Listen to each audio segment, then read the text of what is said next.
Assalamu alaikum students. Today we are going to start the topic audible frequency range. तो students जिस तरह आपको इस टॉपिक के नेम से अंदाज़ा हो रहा है कि ऑडिबल का मतलब होता है कि ऐसी आवाज़ जो सुनी जा सके, ठीक है। फ्रीक्वेंसी रेंज मतलब एक ख़ास फ्रीक्वेंसी की रेंज होनी चाहिए। तो इस टॉपिक के नेम से हम ये अंदाज़ा लगा सकते हैं कि हम एक ऐसी ही आवाज़ हम सुन सकते हैं जिसकी फ्रीक्वेंसी एक ख़ास रेंज के अंदर हो, ठीक है। हम सिर्फ वही आवाज़ सुन सकते हैं जिसकी फ्रीक्वेंसी एक ख़ास रेंज के अंदर हो। तो ये है ऑडिबल फ्रीक्वेंसी रेंज, और वो कितनी फ्रीक्वेंसी है जो हम सुन सकते हैं वो हम जो है देखते हैं। So as we now sound is produced by vibrating body. A normal human ear can hear a sound only if its frequency lies between 20 Hz and 20,000 Hz। Means कि ये वो फ्रीक्वेंसी की रेंज है जो हम सुन सकते हैं। देखें, सबसे जो लोएस्ट फ्रीक्वेंसी है वो 20 हर्ट्ज है, और जो सबसे मैक्सिमम हम सुन सकते हैं, हमारे जो ईयर्स बर्दाश्त कर सकते हैं या सुन सकते हैं, वो 20,000 हर्ट्ज। इससे ज़्यादा भी नहीं हम सुन सकते, और 20 हर्ट्ज से हम जो है कम साउंड भी नहीं सुन सकते, ठीक है। तो ये बेसिकली फ्रीक्वेंसी रेंज है जिसको हम कहते हैं ऑडिबल फ्रीक्वेंसी रेंज, जो कि हमारे कान जो आवाज़ जो साउंड इस फ्रीक्वेंसी की रेंज में होगी, 20 से 20,000 की रेंज में होगी, वही आवाज़ हम सुन सकते हैं। जो इस रेंज में नहीं होगी वो हमारे कान जो है वो सुन नहीं सकेंगे। In other words, a human ear neither hears a sound of frequency less than 20 hertz nor a sound of frequency more than 20,000 hertz। तो यही बात हो रही है कि हम जो हमारे ईयर्स हैं वो 20 हर्ट्ज से कम भी नहीं सुन सकते, और 20,000 से ज़्यादा जो फ्रीक्वेंसी होगी उसको भी ये जो है नहीं हियर कर सकते।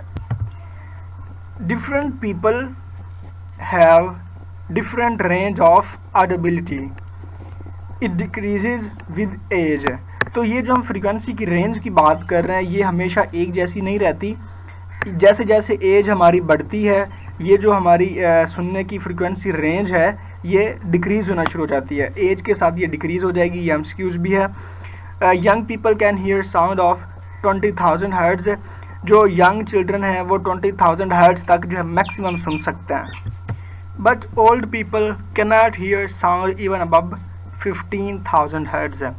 तो ये वही सीन जो हम बात कर रहे थे कि एज के साथ जो है डिक्रीजेज विद एज, जो फ्रीक्वेंसी की रेंज है वो एज के साथ साथ डिक्रीज़ हो जाती है।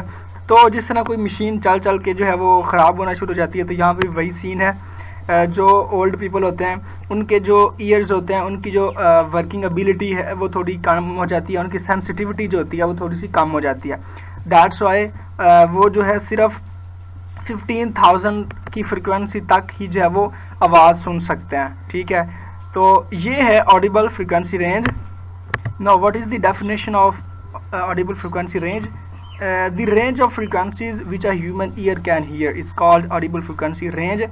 ये बेसिकली ऐसी फ्रीक्वेंसीज हैं जो हमारे कान जो है वो सुन सकते हैं। अगर आप ये सपोज करें कि जो फ्रीक्वेंसी है साउंड की, हम ये कहें कि जी वो 22,000 है, 22,000 हर्ट्ज है, तो वो हमारी रेंज से ज़्यादा है तो वो हम सुन नहीं सकते। या मैं ये कहूँ कि फ्रीक्वेंसी जो है साउंड की वो 10 हर्ट्ज है या 15 हर्ट्ज है, तो ये भी हमारी जो ऑडिबल फ्रीक्वेंसी रेंज है उससे लो है, तो ये भी हम जो साउंड नहीं सुन सकेंगे। हम वही सुन सकते हैं जो 20 और 20,000 के दरमियान होगी। Now there are some important MCQs related to audible frequency range. ये डिफरेंट एनिमल्स हैं जिनकी फ्रीक्वेंसी रेंज जो है ये अक्सर बोर्ड क्वेश्चंस में आ जाती है, एमसीक्यूज में। बैट जो है उसकी फ्रीक्वेंसी रेंज जो है 1,20,000 हर्ट्ज है। मतलब ये इतनी ज़्यादा फ्रीक्वेंसी की जो रेंज है उसको ये बियर कर सकता है, उसको सुन सकता है। Other animals can not here such high pitched sounds. दूसरे एनिमल जो है इतनी ज़्यादा जो फ्रीक्वेंसी के साउंड है उसको नहीं सुन सकते। माइस जो चूहा होता है वो 1 लाख जो हर्ट्ज है उस तक ये आवाज़ सुन सकता है। डॉग 35,000 तक, and cats up to 25,000 hertz है, 25,000 तक। और ह्यूमन जो है वो तो हमें पता है 20,000 तक ही सुन सकता है। But children can usually hear high frequency sounds than adults. ये हम बात कर चुके हैं, जो बच्चे हैं वो बूढ़ों से ज़्यादा फ्रीक्वेंसी के साउंड जो है वो सुन सकते हैं, क्योंकि उनकी कानों की जो सेंसिटिविटी है वो अभी बरकरार होती है, वो ख़राब नहीं होती। So these are very important MCQs. Now start another topic, ultrasound.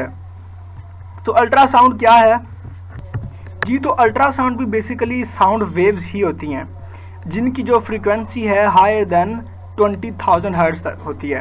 मतलब ये वो साउंड वेव्स होती हैं जो हम नहीं सुन सकते, क्योंकि इनकी जो फ्रीक्वेंसी है, ये वो साउंड वेव्स है जिनकी फ्रीक्वेंसी 20,000 से ज़्यादा होती है, 25,000 हो सकती है। जिस तरह हमने अभी MCQs किए हैं, बैट है 1,20,000 तक वो सुन सकता है, ठीक है, डॉग 35,000 तक। तो वो जो जितनी भी साउंड्स हैं उनको हम कहते हैं अल्ट्रासोनिक वेव्स, अल्ट्रासाउंड, ठीक है। वो जो एनिमल्स हैं वो अल्ट्रासाउंड वेव्स को सुन सकते हैं, but which are inaudible to normal human year.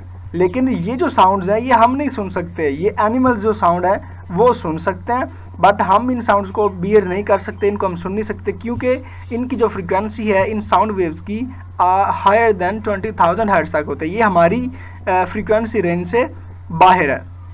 तो इनको हम कहते हैं अल्ट्रासाउंड और अल्ट्रासोनिक्स है जी। स्टूडेंट्स, तो आपको मैं एक और इम्पोर्टेंट डेफिनेशन बताता चलूँ जो कि यहाँ पे नहीं है बुक में, लेकिन आपको ये पता होना चाहिए। जिस तरह हम बात कर रहे हैं कि ऐसी साउंड्स जिनकी फ्रीक्वेंसी 20,000 से ज़्यादा होती है वो अल्ट्रासाउंड कहलाती हैं। तो ऐसी sound waves having frequency less than 20 hertz, मतलब जिनकी फ्रीक्वेंसी 20 से नीचे होगी उनको हम कहेंगे इंफ्रासाउंड्स, ठीक है। ये अल्ट्रासाउंड है, तो ये क्या होंगी? ये इंफ्रासाउंड्स होंगी जी। स्टूडेंट्स, आई होप आप लोगों को ऑडिबल फ्रीक्वेंसी रेंज और अल्ट्रासाउंड की समझ आ गई होगी। आई होप हम यूजेस ऑफ जो अल्ट्रासाउंड है वो नेक्स्ट वीडियो में डिस्कस करेंगे। ओके जी स्टूडेंट्स।